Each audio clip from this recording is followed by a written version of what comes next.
it seems barely credible that it was 4 years ago that I was wearing a slightly different hat than the one I'm wearing now on the eve of a track and field championship. It seems even less credible that it was 32 years ago that I was last in a host city as an athlete, and 36 years ago that I was in a host city as an athlete for the very, very first time. I think it's probably safe to say that the occasion of the Rio Games actually gives me my proudest moment, and that is being here as the president of a sport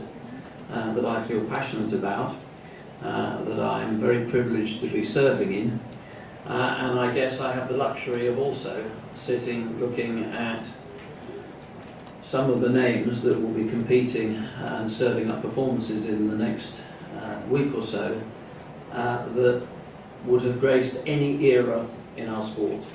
I don't really need to ponder for very long on the extraordinary achievements of Usain Bolt, but we have some new kids on the block, maybe not even so new now given their global exposure in the last few weeks and months, but we have Daphne Shippers, David Rudisha, slightly of an older vintage, but an extraordinary opportunity to do something which is given to very few, and I tried it on 2 separate occasions and buggered up on each one of them, and that is to go back to back in an 800 metres. A little bit of local flavour with Fabiana